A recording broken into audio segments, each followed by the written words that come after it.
What's going on, YouTube? Chris here. I want to bring you all an update today of Bitcoin and Ethereum. Those are two that are going to be driving the market right now, so I just really want to pay attention to those. Then hopefully tomorrow we'll get in some altcoins. But right now, Bitcoin on the 4-hour time frame here, we're sitting at $9,416. And what I want to do, guys, we've been talking a lot here. We've been in this range now all the way back since May 9th, May 10th. We've just been really moving sideways, so there hasn't been a ton to cover. And what you're seeing is the candles here are getting extremely tight, and you can see a massive fight on the 4-hour time frame here over this 200 moving average.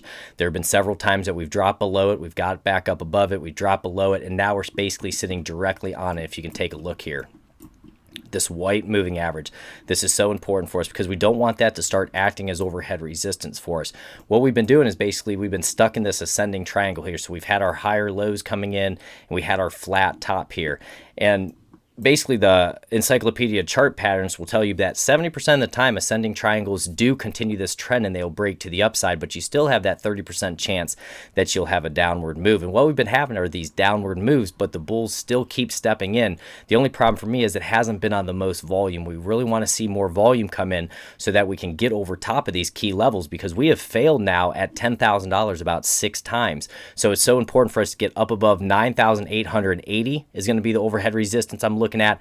Then it's going to be the psychological 10,000, then that 10,500. And for me personally, guys, I think it's very tough if you're not already in a position to take a position right now with all this overhead resistance.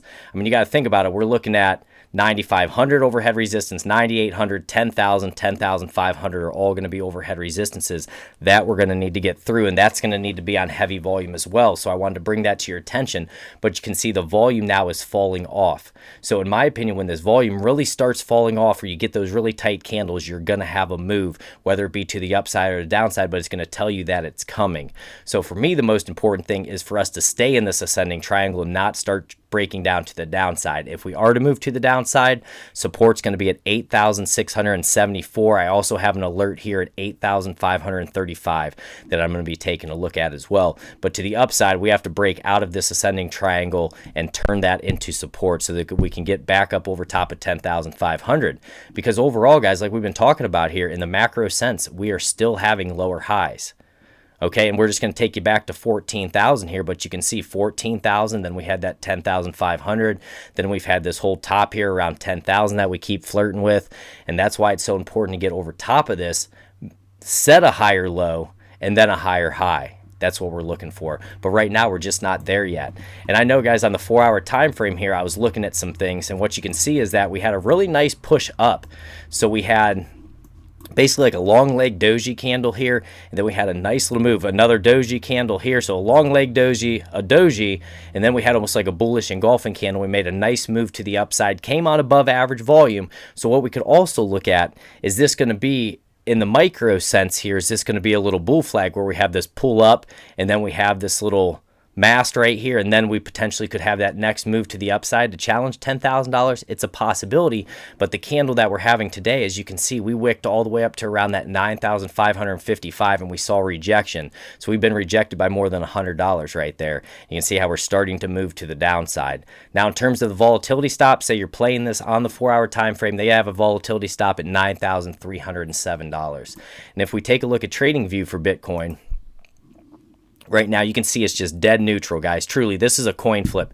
If you jump in now and say, I want to go long now, it is a coin flip, 100%.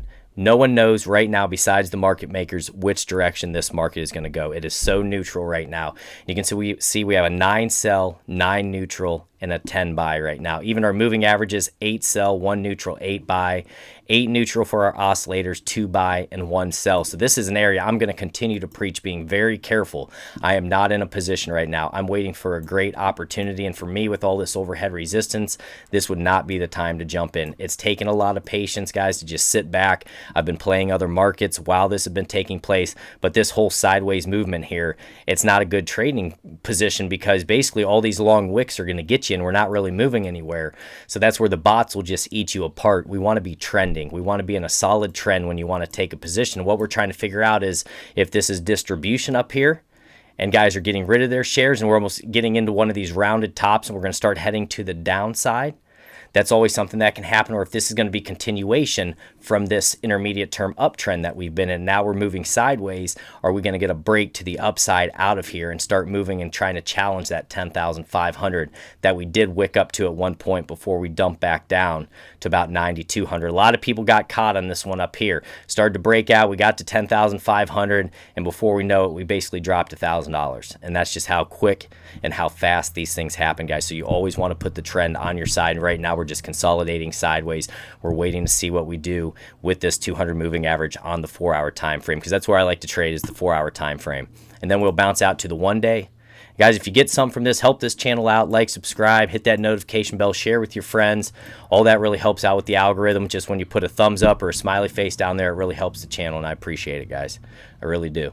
So for Bitcoin, what we're looking at here, we're trying to hold on the 1 day time frame here, this 50 moving average. You can see we wicked below it, but the buyers stepped in there. So it's important for us because we're getting squeezed between the 50 and the 20 EMA there. So we're waiting to see which direction we're going to break. But if we do have that downside break, guys, the 200 moving average, which I would expect to find some support, is not till 8,219. So that's where you have to be careful, because we could have $1,000 drop out of here very fast.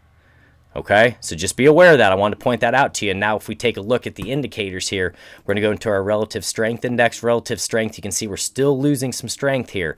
We're having lower highs coming in, but we're a little bit more neutral, just kind of moving sideways as well. We're sitting at 50, 49, 27. So truly, guys, this is as neutral as it can get right now. Just be extremely patient. Wait for good confirmation. That's the best thing that I can tell you with Bitcoin. So next, we're going to move into Ethereum now. And I wanted to do ETH as well, because that's going to control a lot of the altcoins. So if we take a look at Ethereum, we're at $231 right now. And for ETH, the big rejection point that we got stuck at, and this is on the 1 day time frame right now, just so you know, $247. Very strong point of overhead resistance here. We hit it once back in March 7th, 2020.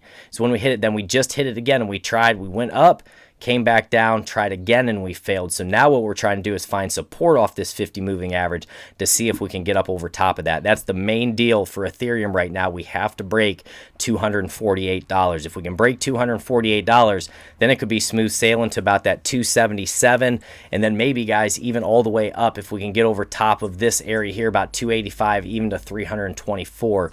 But we're just not there yet. You can see the volume's been a little bit lower for Ethereum. Our strength's been weakening here.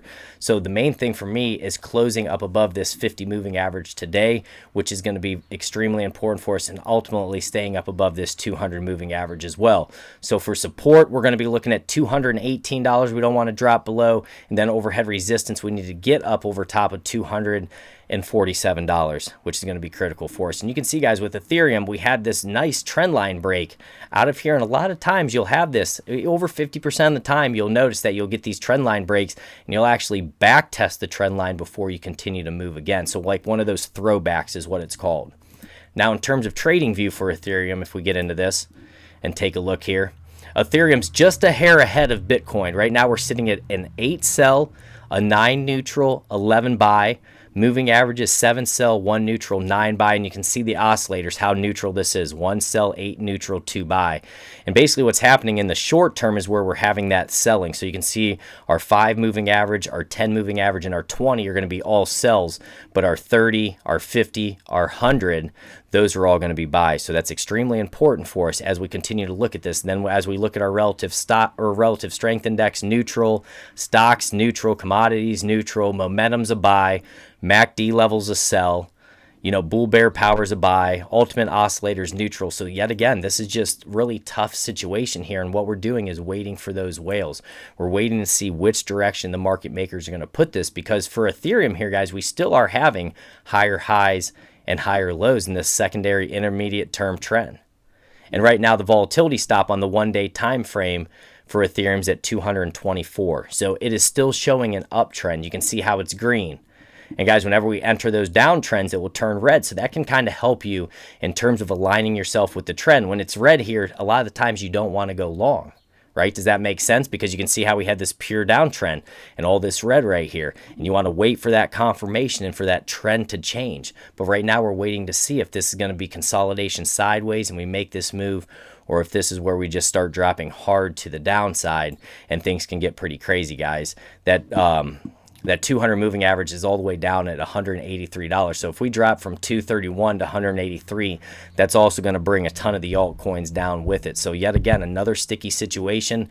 The candles are getting tight here, guys, and that's what I wanted to bring to you today. So if you get something from this, like, subscribe, hit that notification bell. Appreciate y'all being here with me today. Didn't want to take too much of your time since the market's just really moving sideways, but be prepared. It's like fishing. You got to be prepared. You got to be patient. Then when it hits, you got to capitalize on it. So God bless you all, guys. Take care.